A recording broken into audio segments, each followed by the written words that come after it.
Ministério da Cultura e Vale apresentam a 5ª edição do Flitabira. Vai começar mais uma atividade do festival. Compartilhe os melhores momentos nas redes sociais.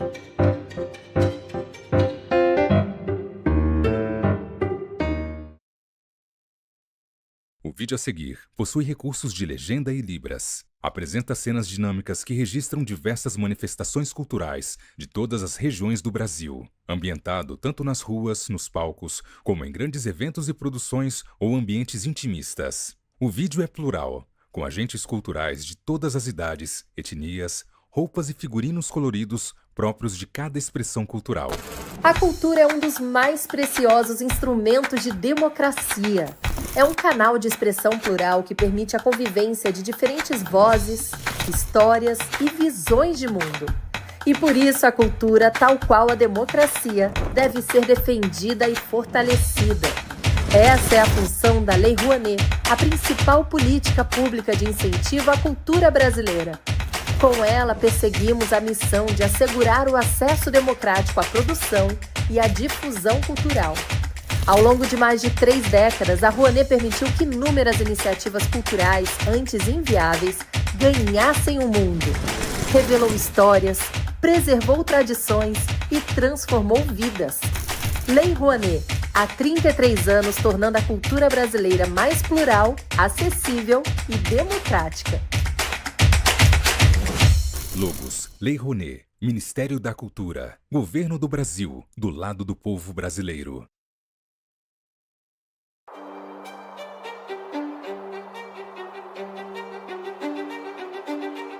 Onde tem cultura, a Vale está.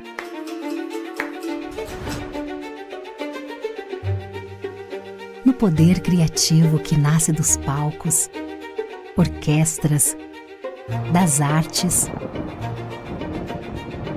das ruas e dos museus. Na valorização das diversas identidades brasileiras e na preservação de memórias. Onde toca um instrumento, um futuro desperta. Nas trocas de saberes, sonhos e oportunidades se concretizam. Dos projetos que todo mundo conhece, aos que todo mundo precisa conhecer, é valorizando a cultura que crescemos e evoluímos juntos. Instituto Cultural Vale.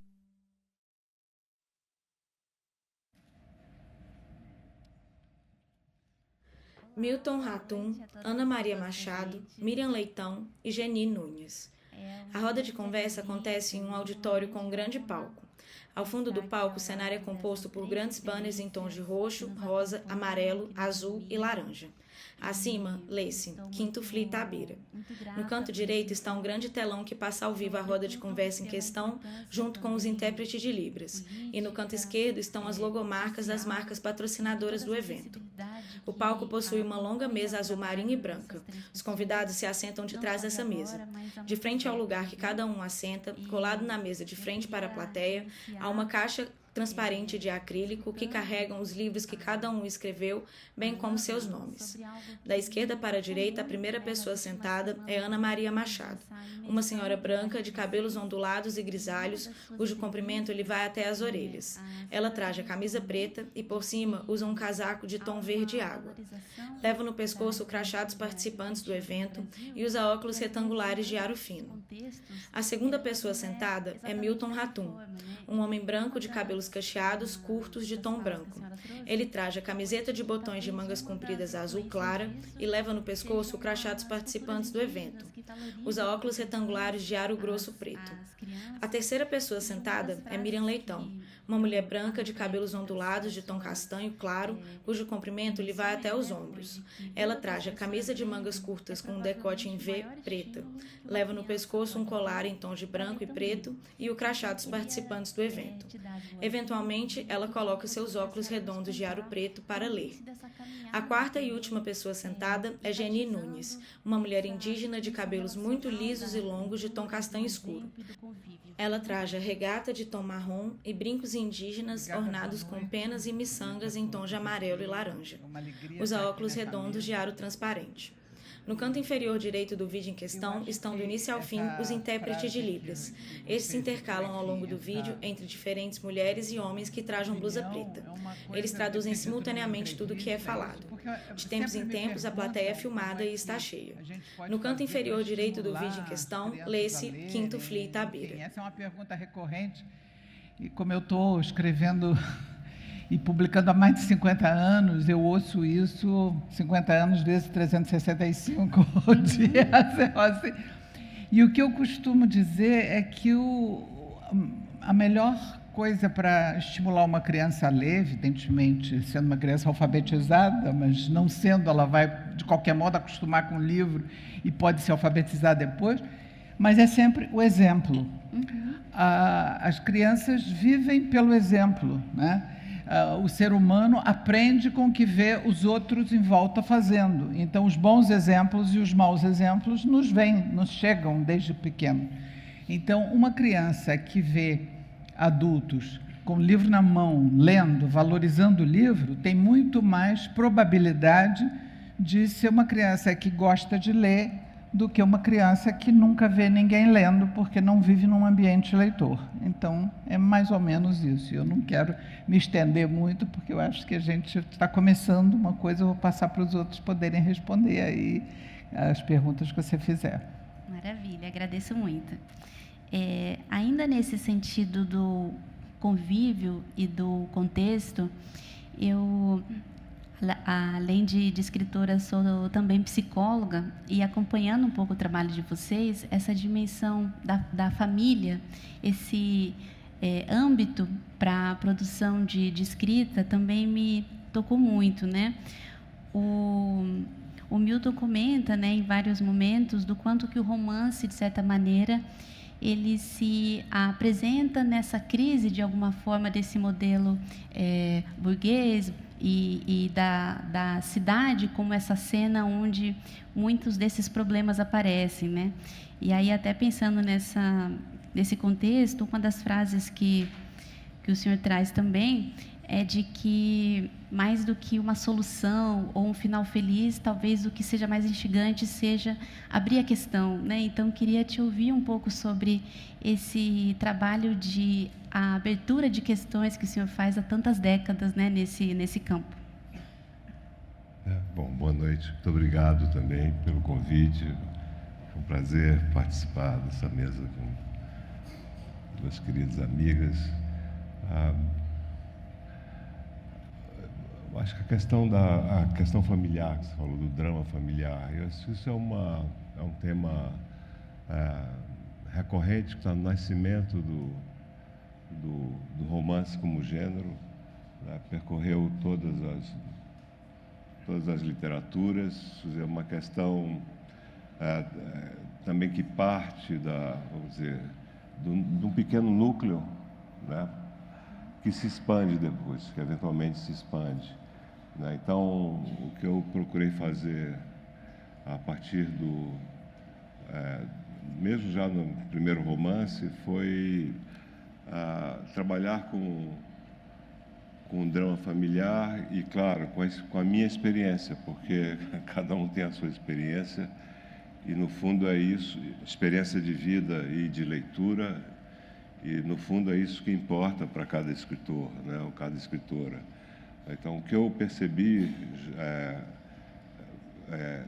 a partir desse romance é que eu poderia problematizar outras coisas, quer dizer, ir além de um conflito, vamos dizer, familiar, e expandir esse conflito para questões da cidade, primeiro da minha cidade, que desculpe o pessimismo, está irremediavelmente perdida em relação à cidade da minha infância, e não há nenhuma nostalgia nisso, nenhum laivo de nostalgia ou de sentimentalismo, né?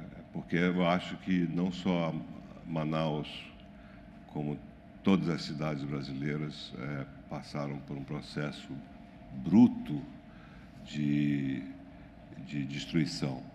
Então, eu comecei a expandir esse conflito para a cidade e,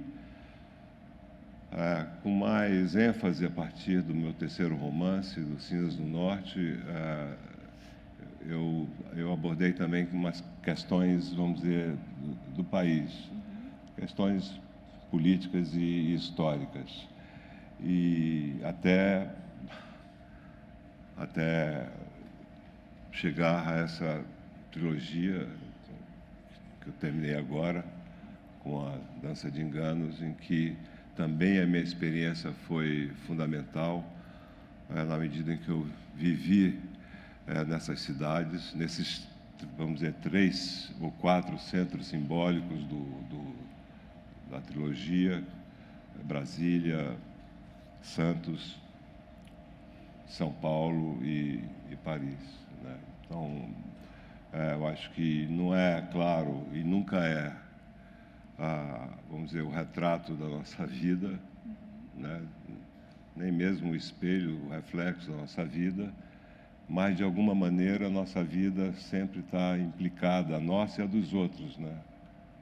Que a gente, escrever, no fundo, escrever ficção é sair de si mesmo, né? Quer dizer, e construir outros e outras a partir da nossa escuta, da nossa experiência, do nosso convívio.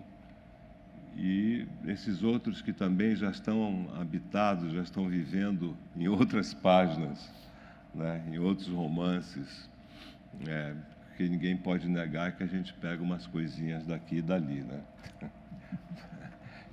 Se apropria de algumas coisas, que, enfim, mas a literatura sempre foi isso, né? Sempre foi. Quem lê um livro, para citar um mineiro extraordinário, dos mais extraordinários escritores, quem lê Grande Sertão Veredas está lendo tantos outros livros, né? E tantos outros poetas que estão ali citados, e filósofos, né, que estão ali escondidos na voz daquele velho jagunço eruditíssimo. É o popular erudito, que isso é que é uma coisa incrível, né, no Grande Sertão. Então, eu também paro por aqui para não me estender muito e dar a voz à Miriam. Maravilha, agradeço muito também. Obrigado. Um pouco antes de nós entrarmos aqui, nós vínhamos lembrando desse trauma, né, dos últimos dias, que não é um trauma que se inicia agora, que tem todo um contexto histórico e político. E a questão que eu queria te fazer, Miriam, é te ouvir um pouquinho sobre como essa dimensão do negacionismo, que você também busca combater de muitas formas, seja no seu trabalho em livros mais técnicos, seja nos romances, como muitas vezes o negacionismo é também uma outra forma de violência, né? Então, queria te escutar um pouco dessa experiência. Obrigada, Geni. Boa noite a todas as pessoas presentes. Eu estou muito feliz de estar aqui. Primeiro, Itabira, hoje, quando eu cheguei, me abraçou. Eu venho de uma cidade linda e partida, essa semana muito partida. E então, cheguei aqui, estava em Itabira, na terra, Itabira, terra de Drummond. Ufa, me abraça, porque eu sou apenas uma... Caiu meu colar. Eu sou apenas uma mulher pequenina à beira de um rio. Como compreender-te, rio? Né? É um pouco isso que eu senti. E estou muito feliz de estar aqui nessa mesa.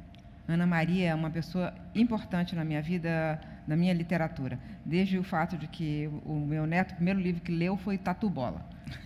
E eu só liberei, eu não sei se eu contei isso para ela, só liberei para escrever a primeira ficção que eu escrevi, adulta, estou escrevendo uma outra, quando eu te ouvi, uma palestra sua. Porque o treino do jornalista de buscar o fato verificado. E aí, de repente, você fala da verdade das mentiras, né? E aí eu saí de lá e falei, cara, eu posso mentir, eu posso criar, e aí talvez tenha a grande verdade, né? E do lado do Milton, né, Milton Ratum é uma maravilha de escritor e traz essa história toda do Brasil. E agora eu estou lendo Dança de Enganos, o terceiro dessa trilogia dele sobre ditadura. E eu me sinto tão dentro do livro, é impressionante. Mas você me perguntou sobre o negacionismo. Ele nos feriu fortemente no governo passado, o negacionismo, nos feriu diretamente, era um atentado à vida, né? Porque era o negacionismo da pandemia, o negacionismo da vacina, enfim, 700 mil mortos. A gente contava os mortos enquanto a gente ouvia o governante rir. E o negacionismo da ciência, a gente na semana que vem começa o encontro de Belém. E os Estados Unidos não estarão. O maior, 130 corpos, 129 corpos. Não é uma operação bem sucedida. Não conseguiu encontrar o alvo. Enfim, são todos os detalhes de uma história macabra e a maneira como as pessoas reagem. Então, o negacionismo, ele fere muito profundamente. A sua pergunta é interessante, porque você vê, se espalha para tudo. Ou a vida na pandemia, ou a vida no planeta, a realidade de uma cidade, né? E ele nos tira o futuro, o negacionismo nos tira o futuro. E é contra ele que eu escrevi, assim, durante o governo passado. Eu escrevi dois livros de não ficção, que é Democracia na Armadilha e Amazônia na Encruzilhada, que está aqui, e 2 livros infantis, O Menino que Conhecia o Fim da Noite e a Lúlia, a Gata Aventureira, que eu lancei agora, né? Mas, enfim, O Menino que Conhecia o Fim da Noite é exatamente a busca de uma noite que não termina, evidentemente, que era aquele sentimento que a gente tinha. E, no final, Geni, quem nos ensina o fim da noite é o encontro com os povos indígenas. Não sei se você conhece esse livro. Agradeço muito.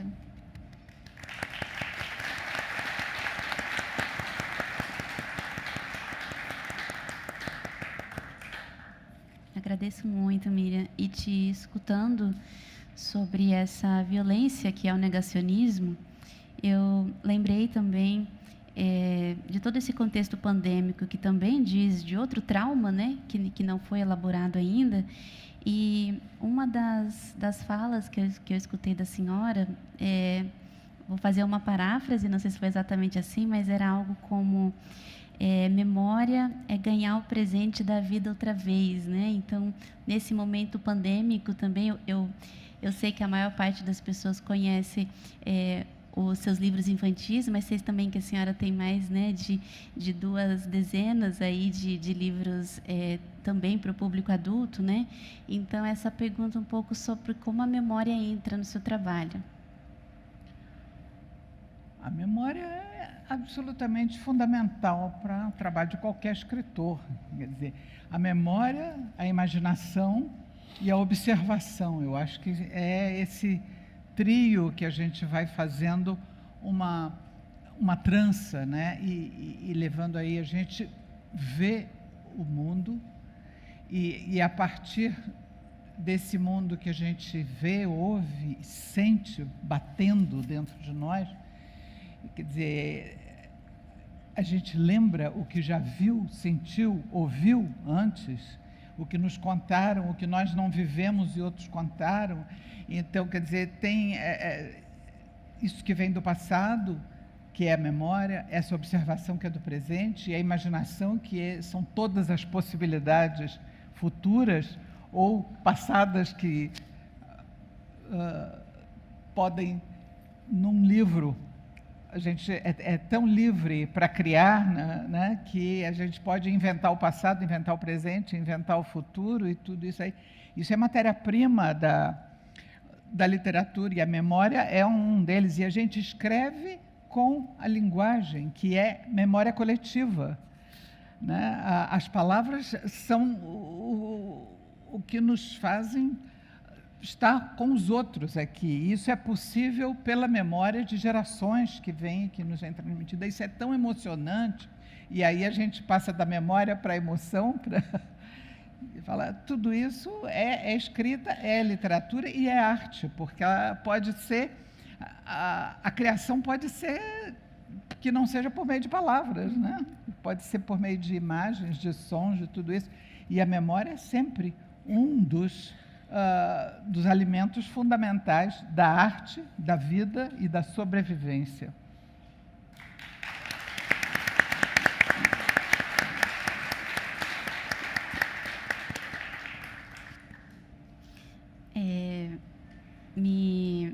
Me emociona muito assim escutar vocês, porque a gente até diz no nosso povo que o tempo é uma espécie de dobra, né? de encontro, em que às vezes tempos distantes se aproximam e tempos próximos fazem outra dança, né? E algo que eu queria também perguntar para o Milton, né? É de que há um posicionamento político no seu trabalho já há muitas décadas, e eu fiquei lembrando também do que o Eduardo Said comenta, né, sobre a possibilidade da gente sustentar aquilo que seria o ambíguo, o paradoxal, o complexo, e o seu trabalho nos oferta isso, né, de muitas formas.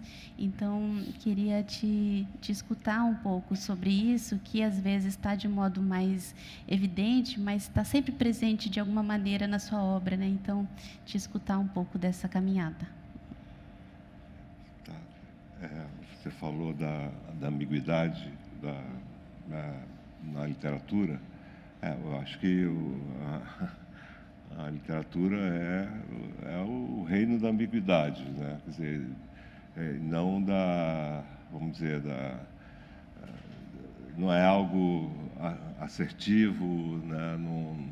A asserção, vamos dizer, a resposta não é, vamos dizer, não costuma ser o território da arte, vamos dizer assim. Ela é mais a arte, a literatura vai em busca de perguntas, né, e através de uma complexidade das relações humanas, que é a verdade.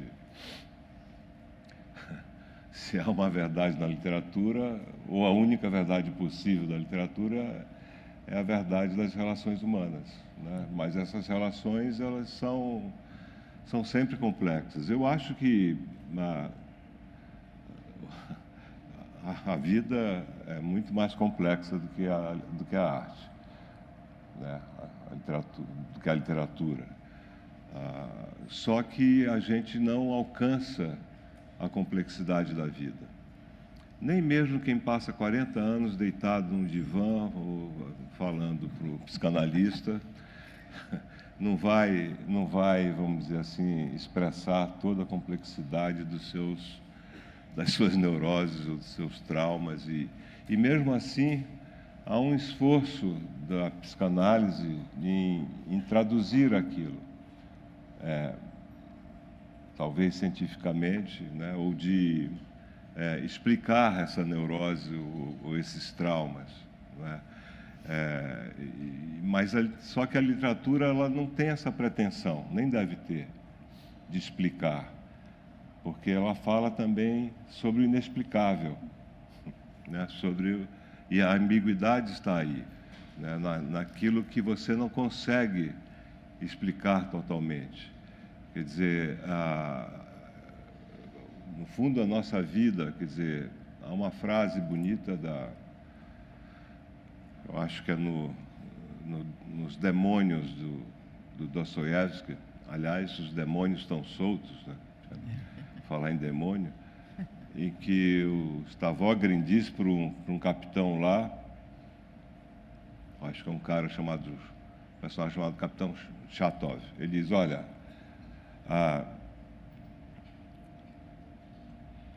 a segunda parte da nossa vida é o acúmulo de experiência vivida na primeira parte.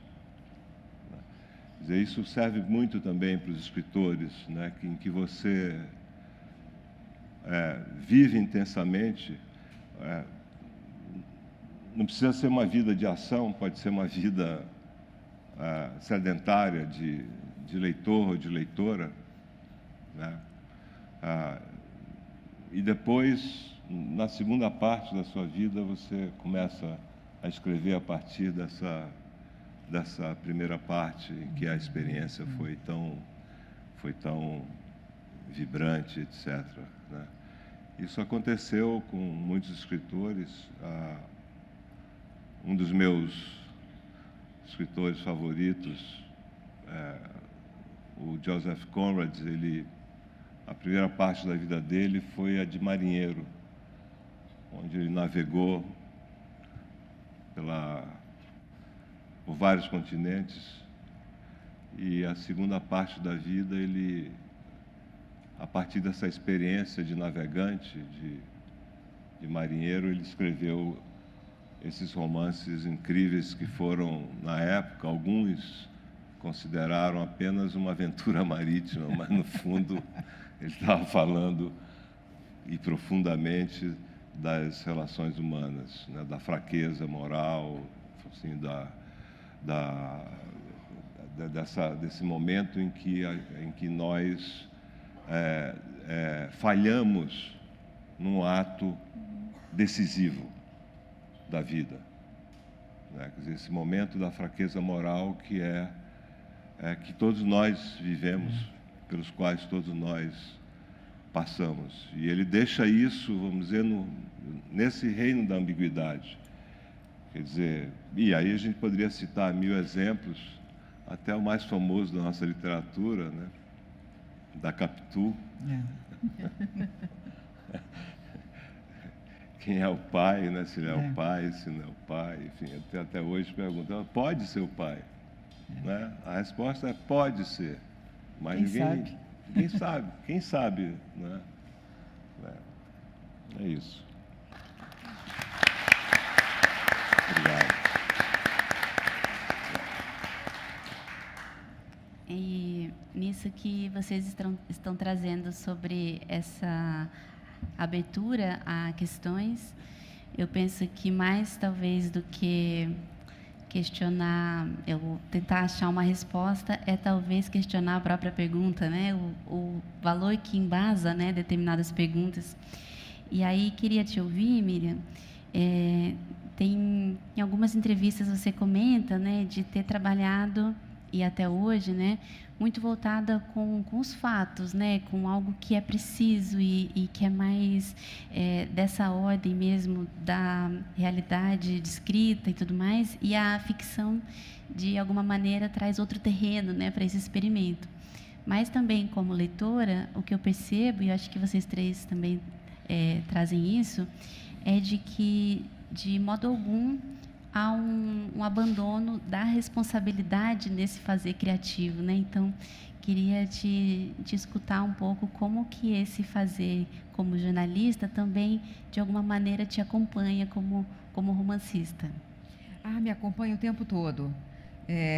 O jornalismo ajuda muito a minha vida como escritora, de várias formas, né?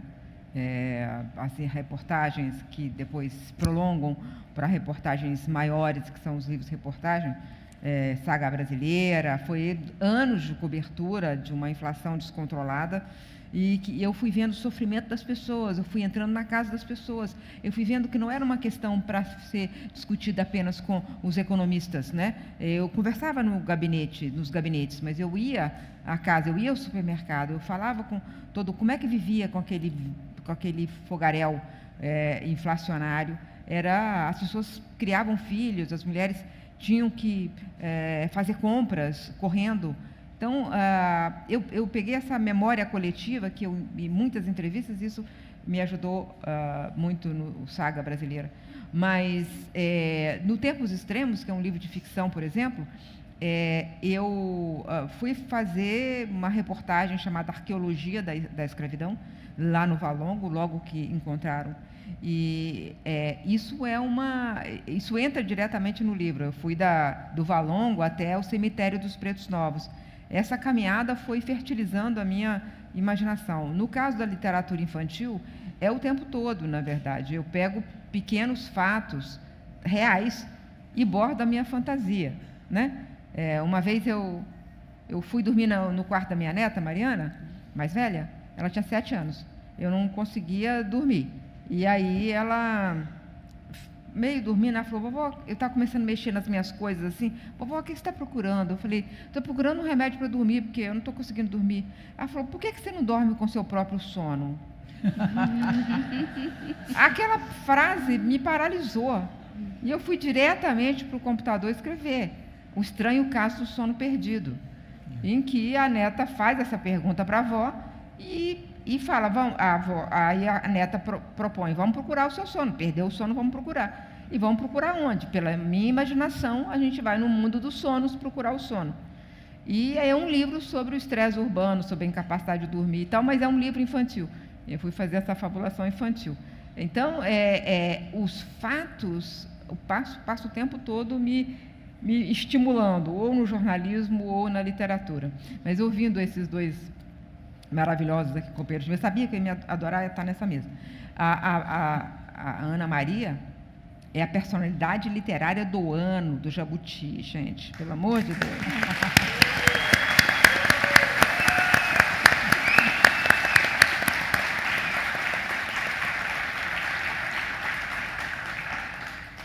E ela falou uma coisa linda, que a linguagem é a memória coletiva. Eu achei lindo isso, gente. Achei lindo. Mas, enfim, eu vou parar de ser aqui a sua fã e você é a companheira de mesa. O Milton falando das ambiguidades, né? A gente está lá na casa de Machado de Assis e é muito incrível você escrever um livro que 100 e tantos anos depois as pessoas perguntam o que realmente aconteceu. Então, isso é muito incrível. No final, sim, o jornalismo me ajuda, me coloca na literatura também, mas, no fundo, nós estamos todos querendo saber o que, de fato, aconteceu.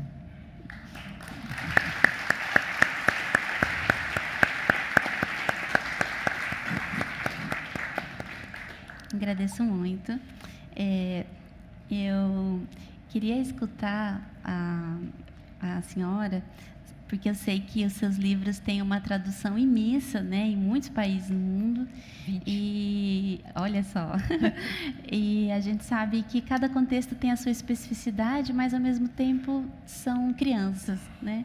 Então, eu fiquei curiosa, assim, pensando como que tem sido essa interação também com esses pequenos leitores. Se a senhora puder compartilhar alguma história, deve ter muitas, né? Mas se puder compartilhar conosco, como que é também essa interação que é para livro, né? Mas que também compõe ele de alguma forma. Olha, quando você falou aí nas traduções, pediu isso, eu pensei, o que me ocorreu foi contar uma coisa. O meu primeiro livro traduzido no exterior foi na Suécia. Foi um livro chamado De Olho nas Penas, um livro que tinha ganho o prêmio Casa das Américas em Cuba e que então foi traduzido lá. E, por acaso, antes de ir para a Suécia, para o lançamento do livro, eu estava com uma programação em Angola, na África, onde eu fiquei um mês, ainda estava no final da Guerra Civil, da Guerra da Independência, e eu fui convidada pelo Instituto Nacional Angolano do Livro e do Disco, o INAUD, para tentar fomentar e ajudar de alguma maneira a literatura para crianças lá. E a ideia que eu tive, quando cheguei lá, não tinha livro infantil angolano.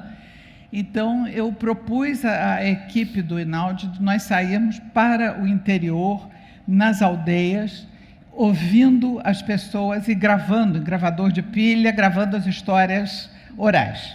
O projeto era esse. E disseram, mas tem que falar também dos seus. Então, eu escolhi esse mesmo livro que estava sendo traduzido na Suécia para que as crianças lessem nas aldeias e eu poder conversar sobre eles, sobre o livro com eles. E, às vezes, as crianças nem liam. Alguém lia para eles, algumas crianças não sabiam ler nem nada. Então, durante um mês, uma parte do projeto que eu tinha foi visitar aldeias e conversar com crianças do interior de Angola durante a guerra. Sobre esse livro, as perguntas que eles me fizeram foram as mesmas, praticamente, que um mês depois eu ouvi das crianças da Suécia sobre esse livro. E as que eu tinha ouvido sobre as crianças no Brasil sobre o livro. Ou seja, os livros nos mostram, quer dizer, os infantis também, como nós somos parecidos e como nós somos diferentes. Porque as perguntas também tinham a ver, as perguntas sobre o meu país, como eram, as perguntas de Angola sobre o Brasil e as perguntas da Suécia sobre o Brasil, né? Então, eu acho que isso é uma coisa que me deixou pensando muito e me ensinou muito nisso, como a literatura faz essas pontes, sim, pela ambiguidade. Eu quero voltar ao que o Milton disse, porque eu acho muito importante. A gente hoje está, muitas vezes, até numa mesa que discute jornalismo falando isso, eu não quero me estender, realmente, mas eu acho importante destacar isso. A gente, às vezes, está confundindo muito a literatura, a ficção, a criação, a poesia com jornalismo e com o fato duro ali do dia a dia. E querer ter palavras de ordem dentro da literatura. Palavras de ordem que é uma coisa que em espanhol se chama consigna, né? Quer dizer, é a palavra de ordem do que você deve fazer. Mas eu acho que a literatura de ficção deve ter mais a ver com enigmas do que com consignas. E o enigma tem a ver com a ambiguidade com que ele levantou. As grandes obras literárias são ambíguas e se mantêm ambíguas, e por isso elas resistem tanto ao tempo, porque elas só se completam com a leitura do leitor, que vai trazer sentido para ela, e que cada leitor traz um sentido diferente, cada época traz um sentido diferente, e cada sociedade traz um sentido diferente nisso. Então, as inquietações, as perguntas do leitor diante de um livro são semelhantes nos diferentes lugares, mas de cada um é diferente. E esse é o mistério da literatura.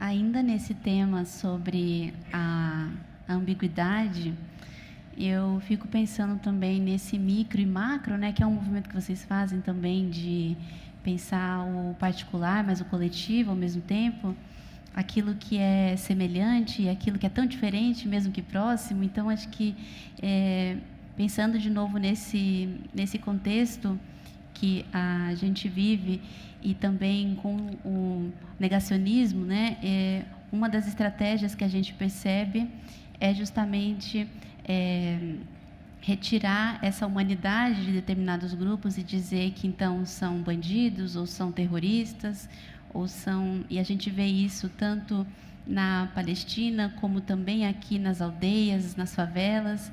Então, de alguma forma, essas lutas, esse engajamento também tem a ver, né, com esse micro e macro, não só aqui do Brasil, mas do mundo, né?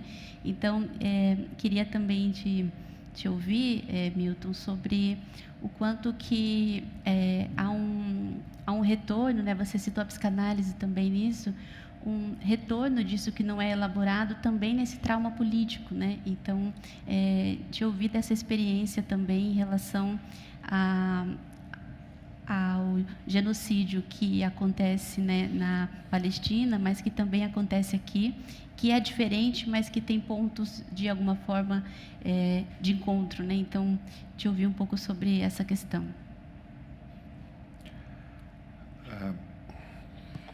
Bom, sobre a Palestina, eu acho que só quem desconhece aquela história a história da opressão a que está sendo submetido os palestinos há 80 anos. Só quem desconhece não chama o que está acontecendo de genocídio. Ou por desconhecimento ou por má fé. De duas, uma. Porque o que está acontecendo hoje e há mais de 2 anos em Gaza, é exatamente o que aconteceu em 1948, quando eles destruíram a cidade de Jaffa. E onde Tel Aviv foi construída em cima dos escombros de 4 cidades palestinas que foram destruídas. E assim foi construído aquele Estado de Israel, da expulsão de 750.000 palestinos e da destruição de centenas de aldeias palestinas. Foi assim que foi construído.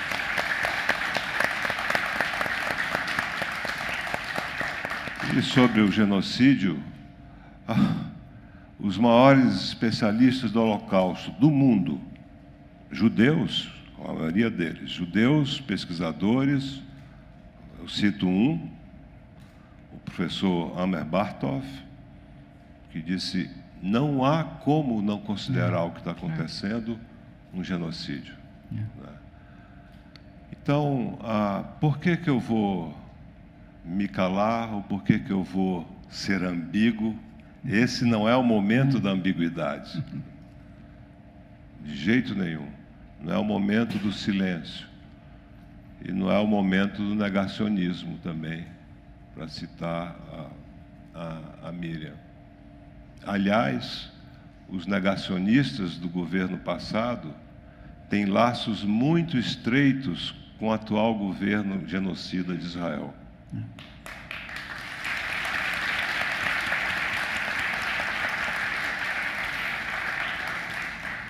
Então, Geni, o que eu digo aos meus colegas, aos meus amigos, é que não tem nenhuma obrigação de conhecer a história da Palestina, porque eu leio sobre isso desde a minha juventude em Brasília. Ou seja, faz muito tempo, algumas décadas.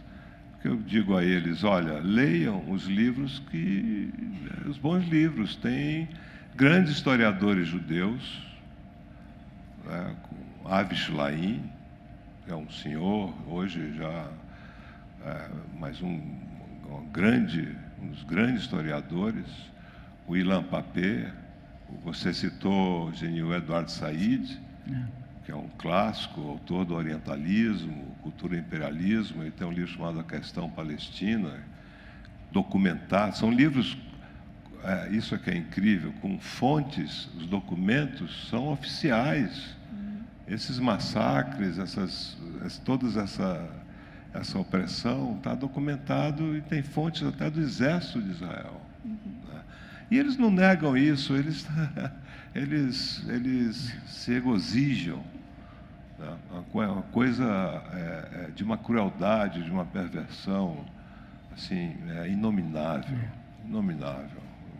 E o projeto sempre foi do extermínio, do roubo de terras, destruição de plantações, de casas e o extermínio. É a solução final que eles buscam, a mesma que eles foram vítimas no século passado. Essa é a terrível ironia da história.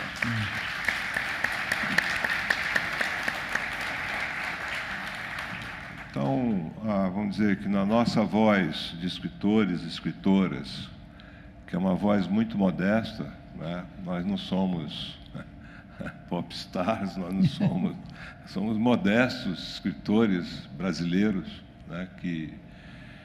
Mas, na nossa modéstia, a gente faz a nossa parte. E o que acontece lá,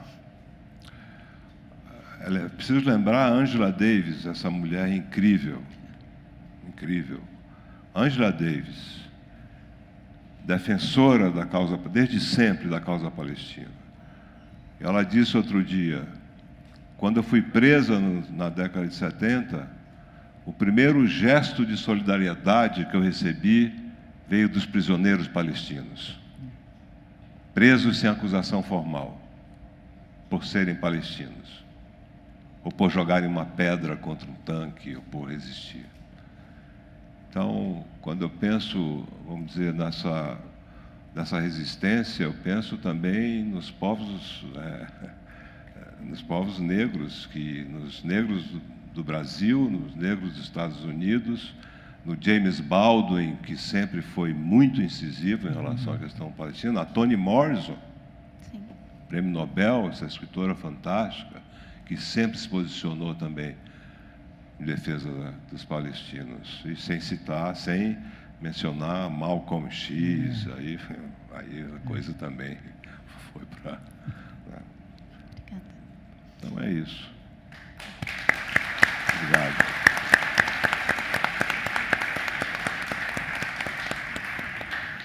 E nós, como povos indígenas, também aqui no Brasil, algo que a gente tem comentado é que o povo palestino também é um povo originário que tem seu território invadido.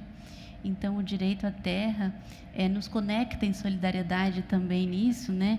E até fiquei lembrando de um dos autores, né, que cunharam a expressão genocídio, Lenkin, né?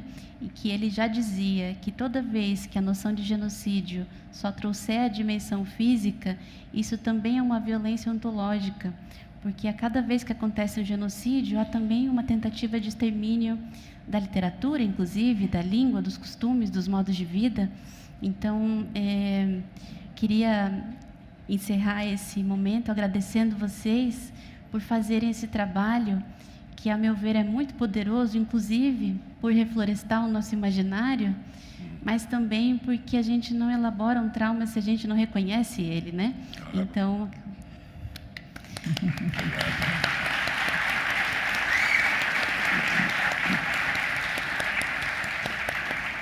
Eu queria contar uma coisa sobre os Guarani, que quando eu fiz uma reportagem, uma vez eu queria fazer uma reportagem sobre povos indígenas, e eu tinha que escolher um povo. E aí todo mundo olhou para a Amazônia, e aí eu falei, não, eu quero um povo indígena de longa resistência, que resistiu durante muito tempo a todo tipo de tentativa de extermínio. E eu escolhi os Guarani. Eu fui no Guarani Imbiá, não fui em Andeva como você, mas eu em Imbiá, lá no Rio Grande do Sul. E quando chegou lá, eu fui filmando, era para televisão, eu precisava de imagens, de falas e tal. E aí eu perguntei a uma menininha de 5 anos o que ela era. Eu pensei, ela vai falar, eu sou uma menina, eu sou qualquer coisa que ela fosse falar, e eu dei uma resposta que eu queria a carinha dela. Ela falou assim, sou Guarani. 5 anos, 520 anos depois da tentativa de destruição dos Guarani. Os Guarani foram objeto de um ataque das duas potências, quando, na época, se uniram rivais, Portugal e Espanha, eles se uniram contra um povo, os Guarani. Ela é Guarani.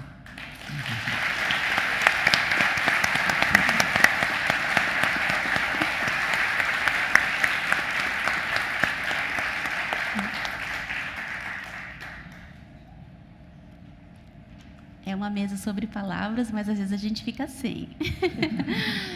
Mas antes de encerrar aqui, eu queria muito convidar vocês a compartilharem um trechinho das suas artes maravilhosas conosco. Fiquem muito à vontade. A senhora gostaria de comentar? Bom, vou ler o comecinho do romance O Mar Nunca Transborda. Não ia dar para esquecer nunca. Nesse dia, tudo foi diferente. E depois dele, nada, nunca mais foi igual. Mas quando começou, não parecia. Foi uma manhã como as outras, um meio-dia quente como qualquer outro dessa época do ano. E até aquele instante, uma tarde como todas. Um dia que terminava num final dourado, daqueles em que Cairé achava que o mundo todo ficava com inveja da saíra e pedia ao sol para deixar para trás todas as cores das penas dela. Algumas vezes, como nessa tarde, o sol atendia logo antes de dormir. Então era dia de festa. Era o que o menino gostava de pensar sempre que nessa hora descia o barranco em direção ao rio, carregando as armadilhas de onde de noite os pitus iam entrar para comer e depois iam se perder, ficar presos e virar comida de gente no dia seguinte. Fazia isso tantas vezes, todo dia sempre igual, nunca mudava. Era um araiaué, já estava cansado, mas sabia que ainda precisava esperar 2 floradas de pitangueira antes que pudesse sair para caçar e pescar com os grandes. Por enquanto, um piá de sua idade só podia mesmo pouca coisa.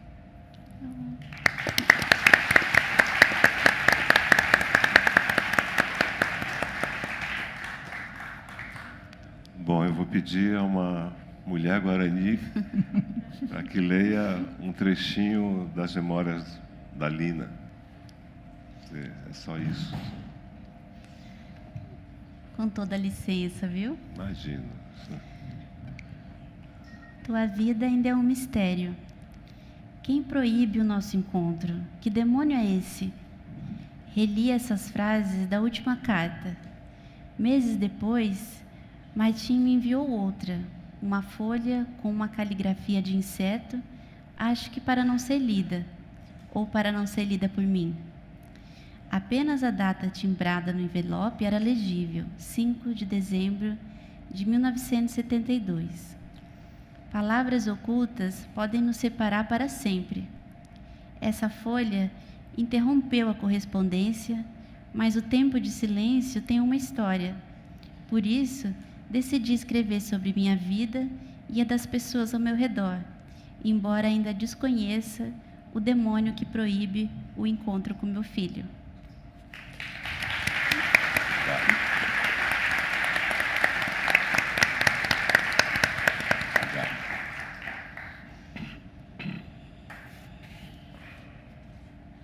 O livro que botaram aqui é jornalismo, gente. É reportagem, livro-reportagem, não é assim, ficção. E eu queria ler um textinho. O tempo dos indígenas no Brasil se conta em milênios. O dos europeus no continente se conta em séculos. O tempo histórico do Brasil, como entendemos hoje, é breve. Os povos antigos sobreviveram na floresta, vivendo dela e com ela, sem destruí-la. Por isso, foi necessário que acumulasse um conhecimento considerável através de pesquisas, experimentos e técnicas. A ciência dos nossos primeiros povos trouxe a floresta até nós. Ela chegou íntegra e enriquecida pelo manejo que selecionou espécies mais promissoras e mais produtivas, que transformou plantas venenosas em alimentos. A Amazônia, com tudo o que ela é, com tudo o que nós ainda não sabemos dela, é a grande obra dos primeiros habitantes dessa terra. É a maior herança ancestral do Brasil.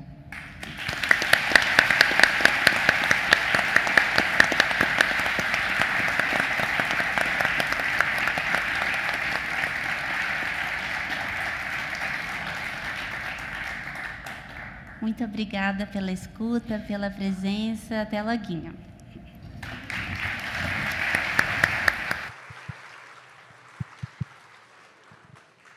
Nós vamos convidar os nossos autores para ficar à frente ao palco.